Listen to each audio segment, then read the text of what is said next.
안녕하십니까? 1월 8일 금요일 인도네시아 헤드라인 시작합니다. 첫 번째 소식입니다.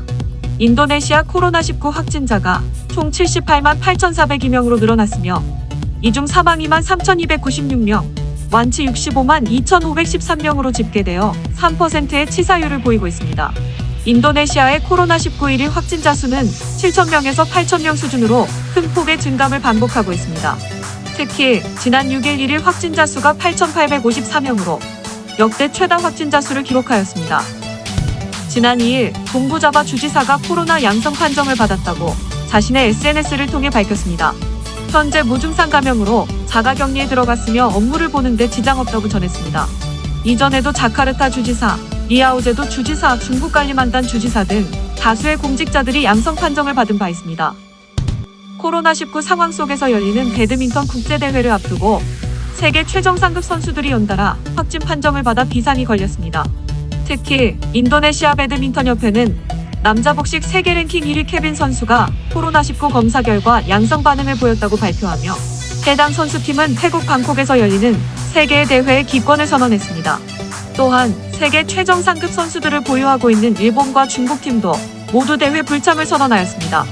하지만 한국 대표팀은 지난 2일 방콕에 도착한 후 코로나19 검사 결과를 기다리고 있습니다. 인도네시아 국가경제회복처리위원회 위원장은 조코위 대통령 및 주지사들과의 회의 후 다바와 발리 지역에서 더 강력한 대규모 사회적 제한을 시행한다고 발표했습니다. 위원장은 이번 대규모 사회적 제한은 1월 11일부터 25일까지 시행될 것이라고 밝혔습니다. 이번 시행의 주요 내용으로는 사무실 근무와 같은 경우 철저한 보건수칙에 따르고 재택근무 75%를 유지해야 합니다. 교육 및 학습 활동은 온라인으로 진행해야 하며 예배 장소는 수용 인원의 50%로 제한됩니다. 쇼핑몰 운영 시간은 19시로 제한되고 식당은 최대 25%의 인원만 수용해야 하며 포장 및 배달 서비스는 가능합니다. 건설 현장은 보다 엄격한 보건수칙을 적용하되 100% 인력이 운영되도록 허용됩니다. 공공시설 및 사회문화활동은 일시적으로 중단되고 대중교통 수용 인원과 운행 시간도 제한됩니다. 중국 제약사 시노백에 코로나19 백신을 들여온 인도네시아가 백신의 할랄 인증 때문에 접종을 시작하지 않고 있다고 뉴욕타임스가 보도했습니다. 시노백 측은 지난해 7월 인도네시아의 돼지로부터 추출된 성분을 재료로 쓰지 않았다는 내용이 담긴 서한을 보냈지만 인도네시아 정부는 해당 백신에 대한 할랄 인증 당국의 별도 승인을 기다리고 있다고 전했습니다. 특히 인도네시아 내 강경 이슬람 교도들은 할랄 인증이 나올 때까지 접종을 거부하겠다는 입장을 굽히지 않고 있습니다. 다음 소식입니다. 인도네시아 최대 스타트업으로 평가받는 고젝과 토코피디아가 합병 협상을 벌이고 있다고 블룸버그 통신이 보도했습니다. 이에 따르면 고젝은 토코피디아와 심도 있는 합병 협상을 벌이고 있으며 양측 모두 빠른 협상 타결을 바라는 것으로 전해졌습니다.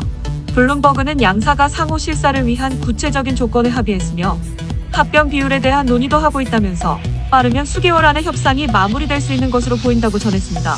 작년부터 고젝은 경쟁사인 싱가포르 그랩과의 합병설이 나돌았는데 협상 난항을 계기로 2018년부터 검토해온 토코피디아와의 합병 협상에 적극적으로 나서고 있는 것으로 알려졌습니다.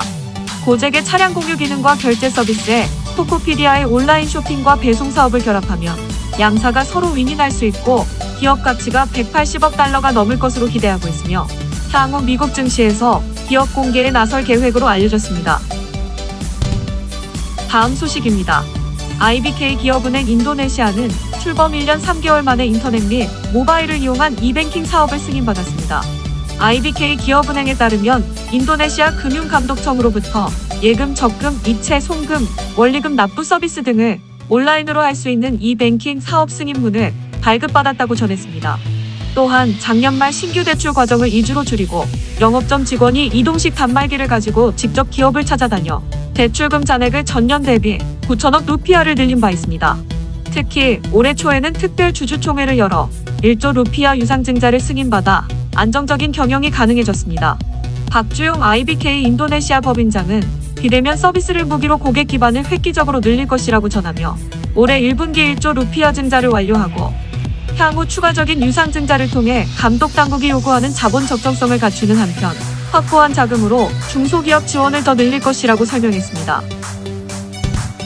다음 소식입니다. 인도네시아 사회보장기관은 국민건강보험제도 3등급의 보험료를 2021년 1월 1일부터 25,500루피아에서 35,000루피아로 인상했습니다. 사회보장기관 관계자에 따르면 실제 보험료는 42,000루피아로 증가하지 않았으나 정부 보조금이 16,500루피아에서 2021년에는 7,000루피아로 줄어들었다고 전했습니다. 따라서 2021년에는 피보험자가 매월 9,500루피아를 추가로 부담하게 된 것입니다. 하지만 1등급과 2등급의 월보험료는 각각 15만 루피아와 10만 루피아로 변동 없이 동일합니다. 참고로 인도네시아 정부는 2015년부터 국민건강보험제도를 제정하여 급여의 5% 중 고용주가 4%를, 근로자가 1%를 부담하여 국민건강보험제도에 납부하도록 의무화하였습니다. 다음 소식입니다. 202명의 사망자가 발생한 2002년 발리 폭탄 테러의 배후로 지목된 인도네시아 이슬람 성직자가 이번 주 석방됩니다. 현지 언론에 따르면 인도네시아 교정당국은 이슬람 급진주의 성직자 아부바카르 바시르를 8일에 석방한다고 발표했습니다. 알카에다 연계 테러 조직인 제마 이슬라미아의 정신적 지도자인 해당 성직자는 현행 민주주의 체제를 전면 부정하며 이슬람 국가 건설을 추구해왔습니다. 해당 성직자는 2002년 발리 테러를 모의한 혐의로 기소돼 하급심에서 유죄 판결을 받았지만 끈질긴 법정 투쟁 끝에 2006년 대법원에서 증거 불충분으로 무죄 판결을 받았습니다. 하지만 2010년 대통령 암살을 준비하는 아체 테러 훈련소에 자금을 댄 혐의로 재차 입건돼 2011년 징역 15년을 선고받고 10년을 복역했습니다. 조코위 대통령은 2018년과 2019년 두 차례 건강 악화 등을 이유로 가석방을 추진했으나 호주 정부의 극렬한 반대와 해당 성직자가 인도네시아 건국기념 판짜실라를 준수하겠다는 서약서 작성을 거부해 무산된 바 있습니다. 한편 2002년 발리 테러로 자국민 88명의 목숨을 잃은 호주 정부는 해당 성직자를 테러 배후로 규정하고 최대한의 형량을 채워야 한다고 거듭 요구해왔습니다. 다음 소식입니다. 새해 첫날부터 발리의 꾸따, 레기안, 스미냑 등 유명한 해변 3곳에서는 총 30톤의 쓰레기가 수거됐습니다. 이어 다음 날에도 3곳의 해변에서 수거된 쓰레기는 60톤으로 하루 만에 2배로 늘어났습니다. 해당 해변들을 관장하는 바둥군 환경위생청 담당자는 열심히 매일 해변을 치우고 있지만 몰려드는 쓰레기의 역부족이라고 전했습니다. 인도네시아의 해양 쓰레기 투기량은 연간 62만 톤으로 중국에 이어 세계 2위 규모로 알려져 있습니다. 여기에 매년 10월 시작되는 우기로 비가 내리고 서풍이 불면서 발리섬 해안가로 쓰레기들이 몰려오는 상황이 되풀이되고 있습니다.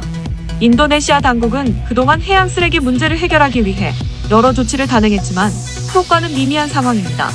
지난해 중앙정부가 플라스틱 폐기물과의 전쟁을 선포하고 쓰레기 투기를 감시하기 위해 위성 기술 도입까지 검토하겠다고 밝히며 해양 쓰레기 양을 향후 5년 내 현재 수준의 3분의 1로 줄이겠다는 목표도 세운 바 있습니다. 그럼에도 불구하고 오히려 발리 해변의 오염 실태는 계속 나빠지고 있다고 인도네시아 연방과학산업연구기구 소장은 밝혔습니다. 해양 전문가들 사이에서는 분리수거와 재활용을 제대로 하지 않아 오염을 부추기고 있다며 쓰레기 투기가 지속될 경우 인도네시아의 다른 해안가도 쓰레기들로 뒤덮이게 될 것이라고 경고하고 있습니다. 다음 소식입니다. 중부자바 스마랑 지역 경찰은 스마랑 항구 주변에 위치한 인도네시아 가스 발전 국가 프로젝트 현장에 케이블을 훔친 절도범 6명을 체포했다고 밝혔습니다. 담당 경찰은 6명의 범인이 프로젝트 건축 시공업체 직원이었으며 프로젝트 관계자이므로 현장에 자유롭게 드나들 수 있었다고 전했습니다.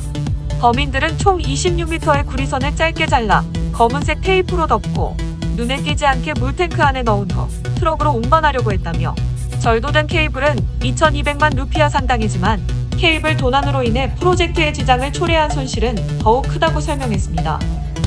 다음 소식입니다.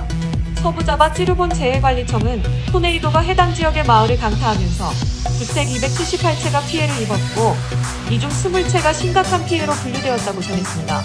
이번 토네이도로 인해 700명 이상의 이재민이 발생했고 6명이 경상을 입었습니다만 사망자는 발생하지 않았습니다. 재해관리청과 군 당국은 즉시 피해 주민들을 지원하였다고 밝혔습니다. 시청해주셔서 감사합니다. 다음 시간에 뵙겠습니다.